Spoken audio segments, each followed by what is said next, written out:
রহস্য, রোমাঞ্চ, আতঙ্ক, শুধু হিংটিং ছটে।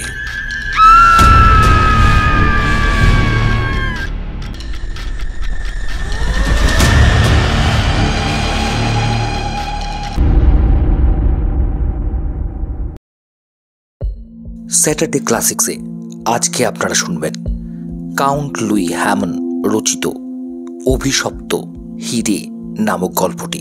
হিংটিং ছটে গল্প পাঠ একটি নতুন প্রচেষ্টা। গল্প পাঠ ভালো লাগলে অবশ্যই চ্যানেলটি সাবস্ক্রাইব করবেন এবং কমেন্ট করে জানাবেন কেমন লাগলো।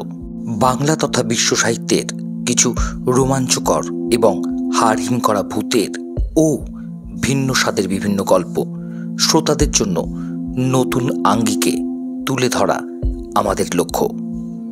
কারোর কোনো লেখা মৌলিক রহস্য, রোমাঞ্চ বা ভৌতিক গল্প থাকলে আমাদের পাঠাতে পারেন আমাদের অ্যাড্রেসে। তাহলে চলুন আজকে আমরা শুনি কাউন্ট লুই হ্যামন রচিত এক হাড়হিম করা গা ছমছমে গল্প অভিশপ্ত হিরে। বিখ্যাত প্রেততত্ত্ববিদ নিপো কিরো, যার আসল নাম লুই হ্যামন, একদিন নিজের বাড়িতে বৈঠকখানায় বসে কাগজপত্র দেখছিলেন। এমন সময় এক ভদ্রলোক তার সঙ্গে দেখা করতে এলেন। পরিচয় পর্বের মধ্য দিয়ে কিরো জানতে পারলেন যে ভদ্রলোক আমেরিকাবাসী এবং তার নাম হল হেনরি। শেয়ারের বাজারে দালালি করে ভদ্রলোক প্রচুর টাকা আয় করেছেন। ভদ্রলোককে বেশ দুশ্চিন্তাগ্রস্ত মনে হলো। কিরো আন্দাজ করলেন নিশ্চয়ই কোনো সমস্যায় পড়ে উনি তার কাছে এসেছেন, কিন্তু সমস্যাটা খুলে বলতে তিনি যেন কুণ্ঠা বোধ করছেন। তাকে উৎসাহ দিয়ে কিরো বললেন, বলুন, আপনার সমস্যাটা কি? আমি যে সমস্যায় পড়েছি এ কথা আপনাকে কে বলল? ভদ্রলোক অবাক হয়ে জিজ্ঞাসা করলেন। আপনিই তো বললেন। মৃদু হেসে কিরো উত্তর দিলেন। আমি? ভদ্রলোক আরো বিস্মিত। হ্যাঁ, আপনি নিজে না বলুন, আপনার মুখ চোখের ভাব কিন্তু সেই কথাই বলছে। তাহলে এতদিনে আমি বোধহয় ঠিক জায়গায় এসেছি। হেনরির গলার স্বরে স্বস্তির সুর পাওয়া গেল। এবারে বলুন আপনার সমস্যাটার কথা। দেখুন, ইতস্তত করবার কিন্তু কোনো কারণ নেই। কিরো ভদ্রলোককে উৎসাহিত করার চেষ্টা করলেন। আচ্ছা মিস্টার হ্যামন, আপনি তো দীর্ঘকাল প্রেততত্ত্ব নিয়ে গবেষণা করেছেন। আপনি কি বিশ্বাস করেন যে বহুকাল আগের মৃত কোনো ব্যক্তির আত্মা প্রতিশোধ নেবার জন্য তৎপর হয়ে উঠতে পারে? এই প্রশ্ন করছেন কেন? কারণ আছে। কিছুক্ষণ চুপ করে রইলেন ভদ্রলোক। বোধহয় যেসব কথা বলবেন সেগুলো গুছিয়ে নিলেন মনে মনে। তারপর সমস্ত দ্বিধাদ্বন্দ্ব ঝেড়ে ফেলে বললেন, আমি কেবল দালালি করে এ যাবৎ জীবন কাটাইনি, কিছুটা পড়াশোনাও করেছি। প্রাচীন ইতিহাস, বিশেষ করে প্রাচীন মিশরের ইতিহাস ছেলেবেলা থেকেই আমার মনকে টেনেছে। মিশর সম্পর্কে কিছু দামি আর দুষ্প্রাপ্য পুঁথিপত্র আমার ব্যক্তিগত পাঠাগারে রয়েছে, কিন্তু শুধু বই পড়েই আমি তৃপ্ত হতে পারলাম না। স্বপ্নের দেশ মিশরকে চাক্ষুষ দেখবার জন্য আমি মিশরের পথে পাড়ি দিলাম। হ্যাঁ, দেখুন, মিশর এবং তার প্রাচীন বিদ্যা সম্পর্কে আমার মনেও কিন্তু খুব কৌতূহল। আমিও একবার মিশরে গিয়েছিলাম। তাই নাকি? তাহলে তো ভালোই হলো। দেখুন তো জিনিসটা চিনতে পারেন কিনা। ভদ্রলোক পকেট থেকে একটা প্যাকেট বের করলেন। তারপর প্যাকেট খুলে বের করলেন একখানা মূল্যবান হিরে। আলোর স্পর্শে হিরেখানা জ্বলজ্বল করে উঠল। শুধু প্রেততত্ত্ব নয়, পুরাতত্ত্ব নিয়েও কিরো অনেক গবেষণা করেছেন। দেখেই তিনি বুঝতে পারলেন ওখানা মিশরীয় হিরে। মিশরের কোনো ফ্যারাওয়ের মমির দেহের ব্যান্ডেজের বুকের কাছে হিরেখানা সিল হিসেবে লাগানো ছিল। হিরেখানাকে কাটা হয়েছে এমনভাবে যে দেখলে মনে হয় ঠিক যেন একটা বাদুড়ের মুখ। হিরেখানার এই রকম বিশেষ গড়ন দেখে কিরো বুঝতে পারলেন যে হিরেখানা ফেরাও খুফুর বংশের কোনো নরপতির সমাধি থেকে সংগ্রহ করা হয়েছে। কেননা ওই বংশই অর্থাৎ মিশরের চতুর্থ রাজবংশই সাদা বাদুড়কে প্রতীক চিহ্ন হিসেবে ব্যবহার করত। হেনরির দিকে তাকিয়ে কিরো বললেন, জিনিসটা যে কি তা আমি বুঝতে পেরেছি। এর তাৎপর্যও আমার অজানা নয়। এখন প্রশ্ন হলো, জিনিসটা আপনার হাতে এলো কি করে? কিরোর প্রশ্নের উত্তর না দিয়ে উত্তেজিতভাবে হেনরি বলল, জানেন জানেন এই অভিশপ্ত হিরেখানা আমাকে সর্বনাশের পথে নিয়ে যাচ্ছে। আবার আবার স্ত্রী অপঘাতে মারা গিয়েছেন। আমার প্রিয় বন্ধু আত্মহত্যা করেছে। আমার টাকা পয়সা তছনছ হয়ে যাচ্ছে। যে কাজে হাত দিচ্ছি আসছে কেবল ব্যর্থতা আর অসাফল্য। হ্যাঁ হ্যাঁ হ্যাঁ আমাকেও হয়তো শেষ পর্যন্ত মান সম্মান বাঁচাবার জন্য আত্মহত্যার পথ বেছে নিতে হবে। উত্তেজিতভাবে এতগুলো কথা একসঙ্গে বলে হেনরি হাঁপাতে লাগলেন। কি করে হিরেখানা আপনার হাতে এলো তা কিন্তু আপনি এখনো বলেননি। দেখুন, আপনি সব কথা খুলে বলুন, আমি সাধ্যমতো আপনাকে সাহায্য করবার চেষ্টা করব। কিরোর কথায় কিছুটা স্বস্তি পেলেন হেনরি।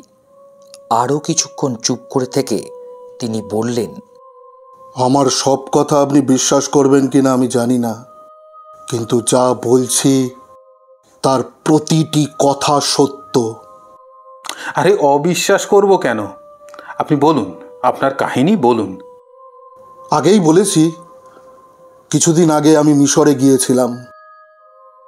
সেখানে গিয়ে আমি কেবল আলেকজান্দ্রিয়া আর কায়রোর বিলাসবহুল হোটেলে বসে দিন কাটাইনি। কর্নাক, মেসফিস, থিবিস, পুষ্কর ইত্যাদি প্রাচীন শহরে ঘুরেছি মৃতের উপত্যকায়।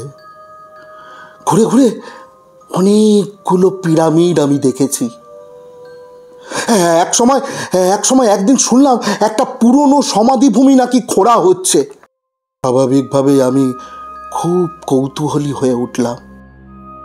ঠিক করলাম যেখানে খনন কার্য হচ্ছে সেখানে অবশ্যই যেতে হবে। কিন্তু কদিন বাদেই খবরের কাগজে একটা সংবাদ প্রকাশিত হলো যে জার্মান পণ্ডিত খনন কার্য পরিচালনা করছিলেন এক আকস্মিক দুর্ঘটনায় তার নাকি মৃত্যু হয়েছে। স্থানীয় লোকেদের ধারণা সমাধিভূমির গোপনীয়তা আর পবিত্রতা নষ্ট করবার জন্যই ওই জার্মান পণ্ডিতের ওপর কবরের অভিশাপ নেমে এসেছে। ওই সমাধি এখন যে খনন করার চেষ্টা করবে তারই প্রেতাত্মার অভিশাপে অপঘাতে মৃত্যু হবে। ভগবানের দয়ায় আমার টাকার অভাব ছিল না। ঠিক করলাম জার্মান পণ্ডিতের আরব্ধ কাজ আমিই শেষ করব। কবরের অভিশাপ জাতীয় কুসংস্কারে আমার কোনো বিশ্বাস ছিল না, কিন্তু কাজ শুরু করতে গিয়েই প্রথমেই মুশকিলে পড়লাম। মুশকিলটা হলো কুলি মজুর জোগাড় করা। স্থানীয় কোনো শ্রমজীবী সমাধিভূমি খননে রাজি হলো না। ওদের মনে এই ধারণাটাই বদ্ধমূল হয়েছিল যে খোঁড়বার চেষ্টা করলে ওরাও মারা পড়বে। আমার স্বভাবটা হলো এই যে কাজে আমি একবার হাত দিই তার থেকে আর পিছিয়ে আসতে পারি না। কুলি মজুরদের ভয় দেখে আমার জিদটাও যেন আরো বেড়ে গেল। অনেক টাকা খরচ করে অন্য জায়গা থেকে শ্রমিক এনে আমি আবার সমাধি খনন শুরু করলাম। বেশিরভাগ কাজ আগেই শেষ হয়ে গিয়েছিল, কাজেই আমাকে আর খুব বেশি খোঁড়াখুড়ি করতে হলো না। কয়েকদিনের মধ্যেই আমরা সমাধি কক্ষের বদ্ধ দরজার সামনে এসে গেলাম। এই কক্ষের মধ্যেই রয়েছে প্রয়াত ফেরাওয়ের মামি। এই দরজা খুলে একবার ভেতরে ঢুকতে হবে। এই পর্যন্ত কোনো দুর্ঘটনার মুখোমুখি হতে হয়নি আমাদের। খুলি মজুদদেরও মনোবল রয়েছে অটুট। কিন্তু এই মনোবল অটুট রইল না যখন সমাধি কক্ষের দরজা খুলবার নির্দেশ দিলাম। কুলি মজুরেরা এবার পিছিয়ে গেলেন। শেষ পর্যন্ত প্রচুর পুরস্কারের লোভ দেখিয়ে 4-5 জন কুলিকে দরজা খুলবার কাজে লাগালাম। কিন্তু কথা দিতে হলো তাদের আমি সমাধি কক্ষের ভিতরে ঢুকতে বলতে পারবো না। দরজা ভাঙা হলেই তাদের কাজ শেষ হয়ে যাবে। দরজা খুলল। আমি একাই ঢুকলাম সমাধি কক্ষে। দরজায় যে লিপি ছিল তা থেকে বুঝতে পেরেছিলাম যে এই কক্ষই হলো ফেরাও চতুর্থ খুফুর শেষ বিশ্রামস্থল। মিশরীয় বিশ্বাস অনুসারে ওসাইরিসের দরবারের শেষ বিচারের পূর্ব পর্যন্ত প্রয়াত ফেরাওকে এখানেই অপেক্ষা করতে হবে। স্বীকার করতে লজ্জা নেই যে অন্ধকার সমাধি কক্ষে ঢুকে গাটা কেমন ছমছম করতে লাগলো। একবার মনে হলো এইরকম দুঃসাহস না করলেই বোধহয় ভালো হতো। কিন্তু পরেক্ষণেই ভয়ের ভাবটাকে মন থেকে ছেড়ে ফেললাম। আমি 20 শতকের মানুষ, এই সমস্ত প্রাচীন অযৌক্তিক কুসংস্কারে বিশ্বাস করব কেন? সঙ্গে টর্চ ছিল। বিশাল সমাধি কক্ষ। আমার টর্চের আলোয় সমস্ত ঘরটা দেখা গেল না। আলো আধো, আধো ছায়া। আলো আধারের লুকোচুরি যেন সমাধি কক্ষের রহস্যময়তাকে আরো অনেক বাড়িয়ে দিল। টর্চের আলো ফেলতে ফেলতে এগোলাম। বিশাল ঘরখানার মাঝামাঝি একটা উঁচু বেদি, তার উপরে একটি সোনার কফিন। ওই কফিনের মধ্যেই চিরনিদ্রায় শুয়ে আছেন ফেরাও চতুর্থ খুফু। কফিনের পাশে একটা স্বর্ণ পাত্রে নানা রকম মূল্যবান মণিমাণিক্য। দুহাত ভরে সেই মণিমাণিক্য তুলে পকেটে পুরলাম। মুহূর্তের মধ্যে মনে হলো সমাধি কক্ষের পাথরের মেঝে যেন থরথর করে কেঁপে উঠল। চমকে উঠলাম। কি ভূমিকম্প! না, আমার মনের ভুল, আমার আচ্ছন্ন মনের পরিকল্পনা। পায়ে পায়ে এগিয়ে গেলাম কফিনটার কাছে। তালা খুলে ফেললাম। আমার চোখের সামনে সাদা আবরণে ঢাকা ফেরাও চতুর্থ খুফুর মমির বুকের কাছে এই হিরেখানা সিলের মতো লাগানো। এক টানে হিরেখানা খুলে ফেললাম। অচম্বিতে সমাধিকক্ষের পরিবেশ সম্পূর্ণ পাল্টে গেল। মনে হলো হাজার হাজার বাদুড় যেন ডানা ঝটপট করতে করতে হিংস্রভাবে আমার দিকে উড়ে এলো। মুহূর্তের জন্য বাদুড়গুলোকে যেন আমি দেখতে পেলাম। সাদা রঙের বাদুড়গুলো চোখ থেকে বেরিয়ে আসছে পরলোকের নীলাভ আলোক রশ্মি। হাজার হাজার বাদুড়ের ডালার শব্দে বিশাল সমাধি কক্ষটা ধ্বনিত প্রতিধ্বনিত হয়ে উঠল। আমার মেরুদণ্ডের ভেতর দিয়ে আতঙ্কের একটা স্রোত যেন বয়ে গেল। মুহূর্তের জন্য সমস্ত শরীরটা যেন অসাড় হয়ে গেল। বাদরগুলো যেন শূন্য পথে চক্রাকারে ঘুরছে আমার চারপাশে। কোনো রকমে নিজেকে একটু সামলে নিয়ে ছুটে সমাধি কক্ষের বাইরে চলে এলাম। লাখো লাখো সাদা বাদুড় যেন আমাকে তাড়া করে এলো। ছুটতে গিয়ে কি করে তাঁবুতে এসে পৌঁছালাম তা একমাত্র ভগবানই বলতে পারেন। তাঁবুতে ঢুকেই অজ্ঞান হয়ে গেলাম। জ্ঞান ফিরতে আমার সঙ্গীরা আমাকে হোটেলে পৌঁছে দিল। হোটেলে আমার স্ত্রী ছিলেন। আমি ঘরে ঢুকতেই স্ত্রী চমকে গিয়ে বললেন, এই কি ব্যাপার বলো তো? তোমার সঙ্গে যেন একটা বাদুড়ের ছায়া ঘরে ঢুকলো। ওর কথা শুনে আরো ঘাবড়ে গেলাম। কোনো কথা না বলে বিছানায় মুখ গুজে শুয়ে পড়লাম। ঘরের ভিতরে তাকাতেও আমার ভয় করছিল, যদি বাদুড়ের অপছায়াটা আমার নজরে আসে। পিরামিডের ভেতরে ঢুকবার সাহস আর আমার হয়নি। আমার শঙ্কা বিহ্বল ভাব দেখে স্ত্রী বললেন, এই এই চলো তো, ধর এই জায়গা ছেড়ে আমরা অন্য কোথাও চলে যাই। তার কথা মতোই পরের দিনই আমরা অন্য জায়গায় চলে গেলাম। ভাবলাম এই জায়গাটা ছেড়ে গেলে মন থেকে ভয়ের ভাবটা হয়তো ধীরে ধীরে কেটে যাবে, কিন্তু তার কাটলো কই। যেখানেই যাই সেখানেই এক অজানা আশঙ্কায় শিউরে উঠি। ভয় জিনিসটা বোধহয় সংক্রামক। আমার আতঙ্ক আমার স্ত্রীকেও যেন পেয়ে বসলো। সবসময় মনে হয় যেন এক অদৃশ্য অজানা শত্রু সব জায়গায় আমাদের অনুসরণ করে চলছে। মাঝে মাঝেই বাদুড়ের ডানার আওয়াজ পাই। হাজার হাজার বাদুড় যেন শূন্য পথে উড়ে আসছে ঝাপটা মারবার জন্য। আমার ভয় দিন দিন বেড়ে যেতে লাগলো। এই নিদারুণ আতঙ্কের কবল থেকে যে কি করে নিষ্কৃতি পাব তা ভেবে পেলাম না।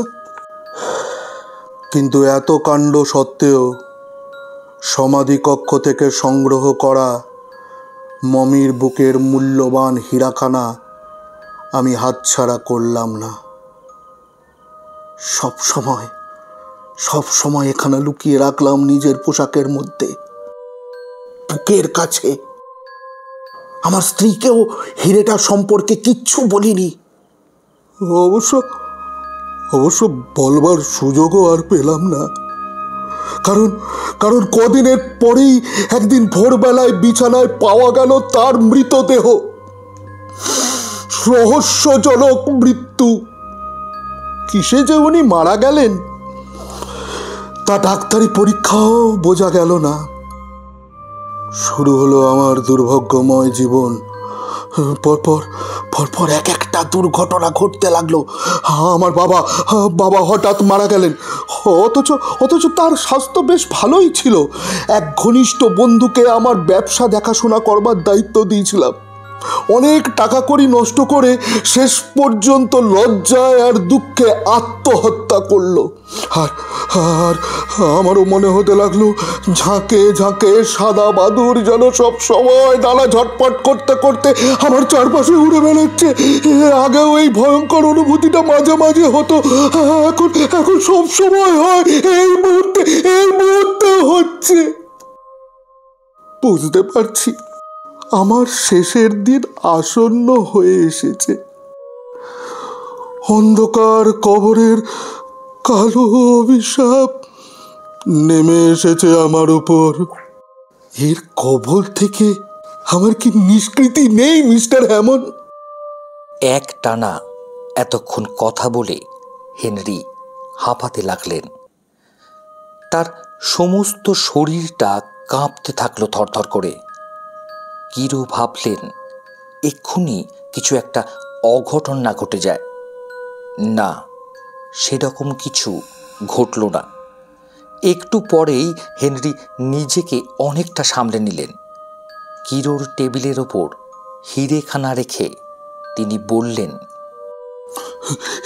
এই অভিশপ্ত জিনিসটা আর নিজের কাছে রাখতে চাই না। এটা আপনার কাছেই থাকুক। দেখুন এতে আপনার ভাগ্য পাল্টে যায় কিনা। দেখুন না, হিরেখানা ত্যাগ করলে আপনার অবস্থার উন্নতি হয় কি না। আরও কিছুক্ষণ কথাবার্তা বলে কিরো হেনরিকে আশ্বস্ত করাবার চেষ্টা করলেন। বললেন, দেখুন, আমি একটু ভেবেচিন্তে দেখি কেমন। আপনার দুর্ভাগ্যের যে রাহুগ্রাস, সেখান থেকে আপনাকে উদ্ধার করার কোনো পথ আমি পাই কিনা। সম্পূর্ণ না হলেও অন্তত কিছুটা আশ্বস্ত হয়ে হেনরি তখনকার মতো বিদায় নিলেন। সেদিন রাতেই কিরো এক বিচিত্র স্বপ্ন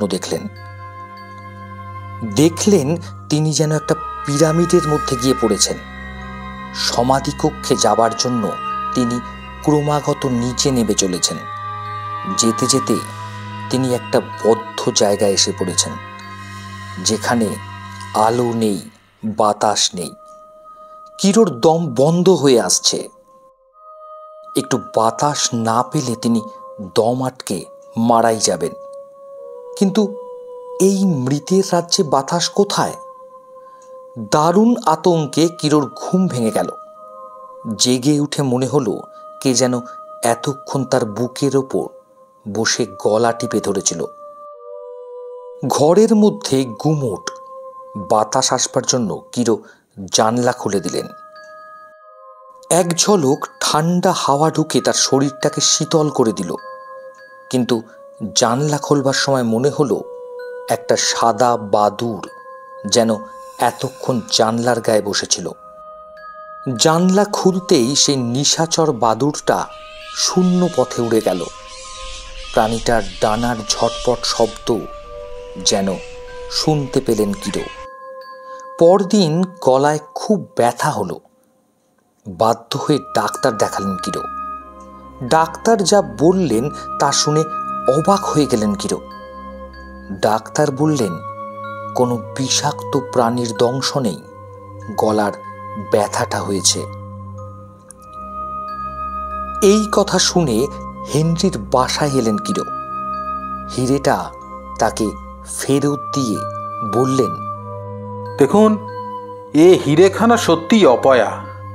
আপনি বরং এ যেখানকার জিনিস সেখানেই রেখে আসুন। এ রত্ন ইহলোকের সম্পত্তি নয়, এ হলো মৃতের রাজ্যের সম্পত্তি।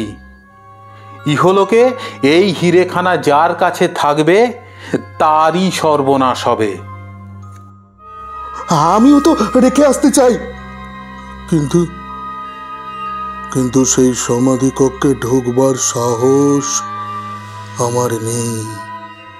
কাতরভাবে হেনরি বললেন। তাহলে উপায়? দুজনে ভেবে চিন্তেও কোনো উপায় বের করতে পারলেন না। কিরো বিদায় নিলেন। হেনরির সঙ্গে কিরোর আর দেখা হয়নি। তার খবর কিরো জানতে পারলেন কিছুদিন পরে। প্যারির এক অভিজাত হোটেলের একখানা কামরায় হেনরির মৃতদেহ পাওয়া গেল।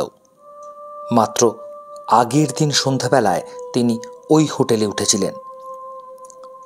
মৃত্যুটা রহস্যজনক। কিভাবে মৃত্যু হয়েছে ডাক্তারটা ঠিক করে বলতে পারলেন না। ফরাসি পুলিশের তদন্তও সমানভাবেই নিষ্ফল হলো। অবশ্য একটা সূত্র পাওয়া গিয়েছিল, হেনরির পাশের কামরার বাসিন্দা নাকি তার ঘরে হাজার হাজার পাখির ডানার শব্দ শুনতে পেয়েছিলেন। কিন্তু এই ক্ষীণ সূত্র ধরে মৃত্যু রহস্যের কোনো সমাধান করা গেল না। কিরো খোঁজ নিয়ে জানলেন মৃতের জিনিসপত্রের মধ্যে সেই অপয়া হিরেখানা পাওয়া যায়নি। অভিশপ্ত হীরের কাহিনী কিন্তু এখানেই শেষ হলো না। কিরোর এক বন্ধু ছিলেন মিস্টার স্টেড। তিনিও প্রেততত্ত্বের চর্চা করতেন। একদিন কিরোর কাছে এসে তিনি বললেন, একটা অদ্ভুত জিনিস পেয়েছি ভাই। কি জিনিস? কৌতূহলী কিরো জিজ্ঞেস করলেন। একখানা বাদুড় মুখো হিরে। চমকে উঠলেন কিরো। জিজ্ঞেস করলেন, কোথায় পেলে? আরে প্যারিতে গিয়েছিলাম, সেখানে যে হোটেলে উঠেছিলাম তার একজন ওয়েটার আমার কাছে হিরেখানা বিক্রি করেছে। কিরো আরো চমকে গেলেন। বললেন, হিরেখানা সঙ্গে আছে? আরে আছে, তোমাকে দেখাবার জন্যই তো নিয়ে এসেছি। দেখো দেখো দেখি। হিরেখানা দেখেই কিরো চিনতে পারলেন, এই তো সেই অপয়া রত্নখানা। কি ব্যাপার, তোমার মুখখানা এরকম ফ্যাকাস হয়ে গেল কেন? মিস্টার স্টিড জিজ্ঞেস করলেন। মিস্টার হেনরির দুর্ভাগ্যের কাহিনী সবিস্তারে খুলে বলে কিরো অনুরোধ করলেন, দেখো ভাই, এই অপয়া রত্নখানা তুমি ফেরাও চতুর্থ খুফুর কবরেই রেখে এসো। আর তা যদি সম্ভব না হয় তবে এখনই হিরেখানা নদীর জলে বিসর্জন দিয়ে দাও। বিদ্রুপের হাসি হেসে মিস্টার স্টেড বললেন, দূর, তোমার ওই হেনরির লোকটা ছিল 1 নম্বরের বুদ্ধ আর নার্ভাস। তাই অমনি বেঘরে প্রাণ হারালো। আমি হচ্ছি একজন প্রেততত্ত্ববিদ, ওসব ভূত প্রেতের সঙ্গে যুঝবার ক্ষমতা আমার আছে। কিন্তু হিরেখানা রাখলে আজ হোক কাল হোক তোমার উপরে কবরের অভিশাপ নেমে আসবেই। তোমার ওই কবরের অভিশাপ আমার কোনো ক্ষতিই করতে পারবে না। মিশরীয় প্রেতদের আমি থোড়াই পরোয়া করি।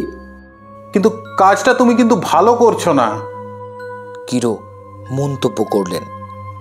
কদিন পরে মিস্টার স্টিড আবার এলেন কিরোর কাছে। হাসতে হাসতে বললেন,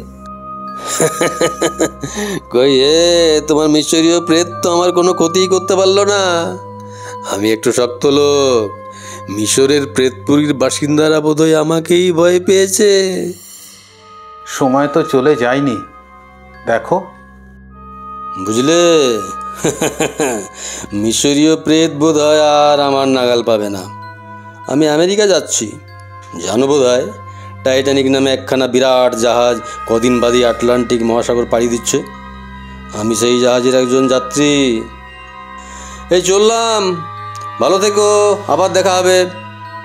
আরও কিছুক্ষণ কথাবার্তার পর মিস্টার স্টিড বিদায় নিলেন। কিন্তু কিরো তার সম্পর্কে চিন্তিত হয়ে রইলেন।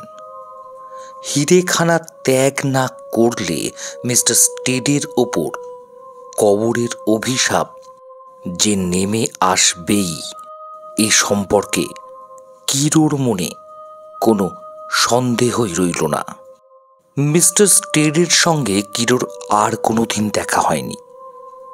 কদিন পরেই টাইটানিক জাহাজ সমুদ্র যাত্রা করল।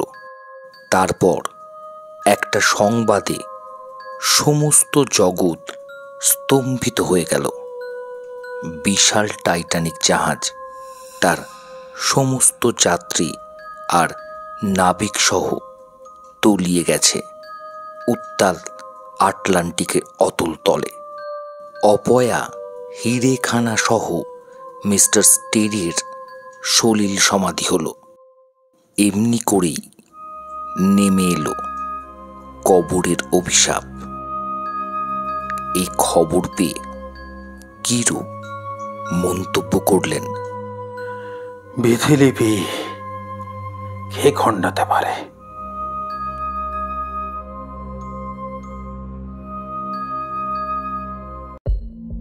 এতক্ষণ আপনারা শুনছিলেন কাউন্ট লুই হ্যামন রচিত অভিশপ্ত হিরে গল্পটি হিংটিং ছটের স্যাটারডে ক্লাসিক্সে।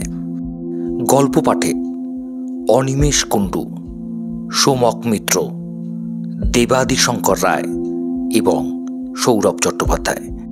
লেখক পরিচিতি: কাউন্ট লুই হ্যামন জন্মগ্রহণ করেন 1 নভেম্বর 1866 সালে এবং পরলোক গমন করেন 8 অক্টোবর 1936 সালে। তিনি একজন স্ববর্ণিত দার্শনিক ছিলেন, যিনি বলেছিলেন তিনি ভারতে হস্তরেখাবিদ্যা, জ্যোতিষশাস্ত্র এবং সংখ্যাতত্ত্ব শিখেছিলেন। বিখ্যাত ক্লায়েন্টদের জন্য ব্যক্তিগত ভবিষ্যৎবাণী করতে এবং বিশ্ব ঘটনাবলীর পূর্বাভাস দেওয়ার জন্য তিনি বিখ্যাত ছিলেন।